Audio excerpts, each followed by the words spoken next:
నిమిషాలు మాట్లాడనా? అందరు ఒక్కసారి జై వాసవి, జై జై వాసవి. ఈ గర్జన ఎంత గట్టిగా ఉండాలంటే చోటోడి చెవుల్లో శీషం పగిలిపోయేంత గట్టిగా ఉండాలి. మరోసారి జై వాసవి. మరి ఈనాటి ఈ కార్యక్రమం అంటే ఒక మంచి చిత్తశుద్ధితో ఆర్యవైశ్యులకు అండగా, ఆర్యవైశ్యులకు అన్ని సౌకర్యాలు కలగాలి, మేము కూడా చట్టసభల్లో కూర్చోవాలి, మాకు కూడా అన్ని హక్కులు కలగాలి అనే ఒక మంచి దృక్పథంతో ఈ వేదికని ఇంత పెద్ద ఎత్తున నిర్వహించడం, అందులో మరి ముఖ్య పాత్రధారి సూత్రధారి ఈ కార్యక్రమానికి అన్ని జిల్లాలకు వెళ్ళి మరి ఆర్యవైశ్యుల్ని సంఘటితం చేసి ఈరోజు సరూర్ నగర్ స్టేడియంలో ఇంత పెద్ద కార్యక్రమాన్ని తీసుకున్నందుకు ముందుగా కాచమన్నకి, అలాగే వారి టీం అందరికీ, వేదిక మీద ఉన్నటువంటి పెద్దలందరికీ, వేదిక ముందున్నటువంటి నా ఆర్యవైశ్య సోదర సోదరమణులందరికీ కూడా మనస్ఫూర్తిగా మరి అందరికీ ధన్యవాదాలు, శుభాకాంక్షలు కూడా తెలియజేస్తున్నాను. ఒక శంకారావం గతంలో జరిగింది 1,00,000 మందితో ఆర్యవైశ్యులతో, ఆనాడు ప్రభుత్వాన్ని కదిలించగలిగింది. మరి అలాంటి విషయాన్ని మనం గత 20 ఏళ్లుగా మర్చిపోయి ఆర్యవైశ్యులకు కావాల్సినటువంటి హక్కుల్ని అడగడం కూడా మర్చిపోయామేమో అనిపిస్తుంది. ఎప్పటికప్పుడు మనం అన్నదాన సత్రాలు లేదా దేవాలయాలకు, మన వ్యాపారాల దగ్గరకు వచ్చినటువంటి వాళ్ళకి చందాలు ఇవ్వడం, లేకపోతే ఎవరికైనా విద్యకి మన కాచమన్న కూడా చూసినాం ఎన్నోసార్లు ఎంతోమందికి మెడల్స్ ఇవ్వడము, సన్మానం చేయడం. మన సొంత డబ్బు పెట్టుకొనే మనం కార్యక్రమాలు చేస్తున్నాం తప్ప ప్రభుత్వ పరంగా మనకు ఎలాంటి ₹1 కూడా నిధులు రానటువంటి ఏకైక ఆర్యవైశ్యులు ఉన్నారు అంటే బాధాకరంగా ఉంది. దేశంలోనే అత్యధికంగా ట్యాక్సులు చెల్లించేది ఎవరయ్యా అనంటే దేశంలో ఉన్న వివిధ ఇంటి పేర్లతో పిలువబడే మరి వైశ్యులు, గుప్తాలు అనొచ్చు, షెట్టీలు అనొచ్చు, ఇంకేమన్నా అనొచ్చు, అగర్వాల్స్ అనొచ్చు, ఎవరన్నా అనొచ్చు. మరి దేశం మొత్తాన్ని నడుపుతుందంటే ఎవరు అంటే కేవలం మన వైశ్యులే. ఏ పేరుతో పిలిచినా వైశ్యులే.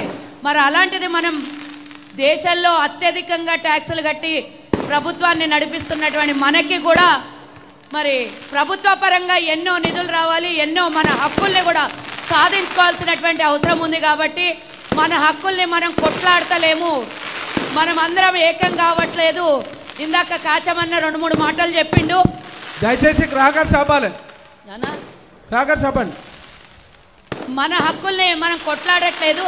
మనకు మన సంఘాలు చాలా ఎక్కువైపోయినాయి కాబట్టి ఎవరి సంఘం వాళ్ళు, ఎవరి నివేదిక వాళ్ళు, ఎవరి మేనిఫెస్టో వాళ్ళు చేసుకుంటున్నారు. కాబట్టి ప్రభుత్వానికి భయం లేదు మనం అంటే అనేది అందరికీ తెలిసినటువంటి విషయమే.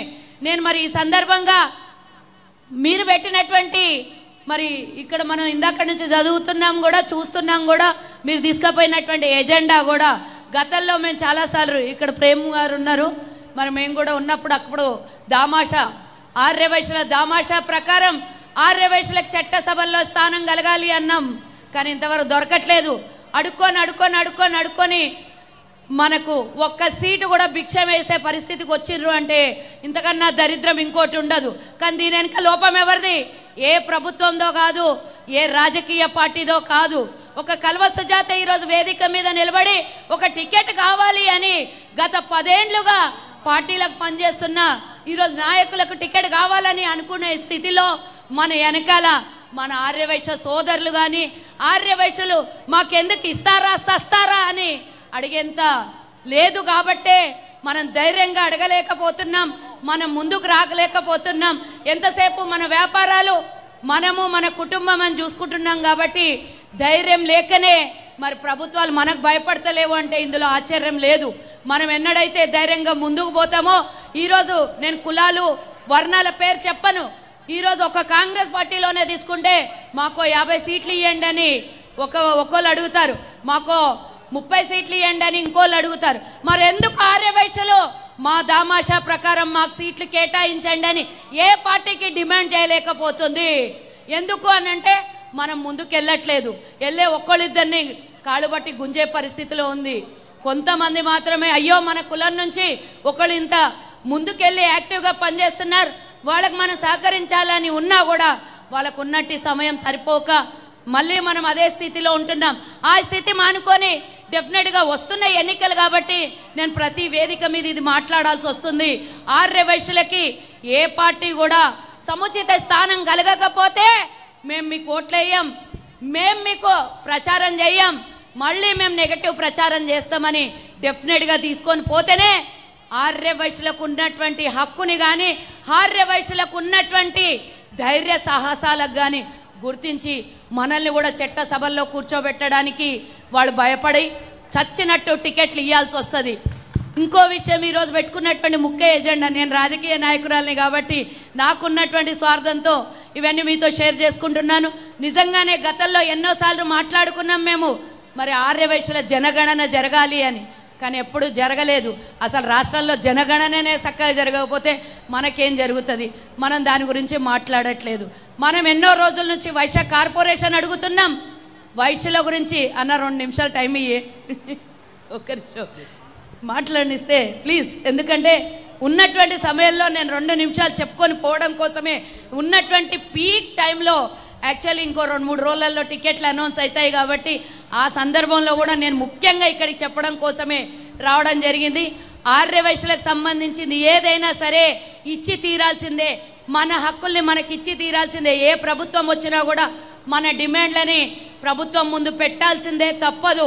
కానీ ఇందాక కొంతమంది మాట్లాడినప్పుడు చెప్పినటువంటి విషయాలు, గతంలో కాంగ్రెస్ పార్టీ ముఖ్యమంత్రిని ఇచ్చింది, గతంలో ఆర్య వైశ్య దేవాలయాల్ని మరి కన్యకా పరమేశ్వరి దేవాలయాల్ని ఎండోమెంట్ల నుంచి విడిపించి కాంగ్రెస్ పార్టీ మనకు సొంతం చేసింది. ఇది గుర్తుంచుకోవాల్సినటువంటి అవసరం ఉన్నది. వచ్చే ప్రభుత్వం ఏదైనా సరే మనము మన హక్కుల్ని సాధించే విధంగా ఉండాలి. మరి కాచమన్న పక్కకు నిలబడి నువ్వు మాటలు బంద్ చేయమ్మా అన్నట్టుగానే ఉంది. కాబట్టి ఈ అవకాశం ఇచ్చినటువంటి ఈ వైశ్య వేదికకి ధన్యవాదాలు తెలుపుతూ, మరి మీ అందరి సపోర్ట్ కూడా నాకు రేపో మాపో టికెట్లు స్క్రీనింగ్ అయిపోయి స్క్రూటినీ కావాల్సింది. నా పేరైతే ఢిల్లీకి పోయింది. మరి ఇక్కడ ఉన్నటువంటి ఆర్య వైశ్యులకు అందరికీ నేను వేరుకోవడం ఏంటంటే, నేను టాప్ లిస్ట్లో ఉన్నా అంటున్నారు, కానీ టాప్ లిస్ట్లో నుంచి గ్రీన్ టిక్ పడి బీఫామ్ ఇవ్వాలని మీరందరు డిమాండ్ చేయాలని ఈ వేదిక ద్వారా కోరుకుంటున్నా. జై హింద్, జై వాసవి. ధన్యవాదాలు సుజాత గారికి. ఒక విషయం చెప్తాను, నువ్వు ఎడిపోతున్నావు, నువ్వు మాట్లాడాలి.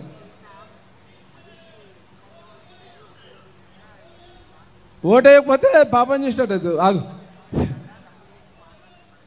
తప్పకుండా కల్వ సుజాత గారికి న్యాయం జరగాలని కోరుకుంటాం. అట్లనే వేదిక మీద ఇంకో పెద్దలు కేవీ ప్రతాప్ గారు కూడా కాంగ్రెస్ పార్టీకి వెళ్ళి టికెట్ అడుగుతున్నారు.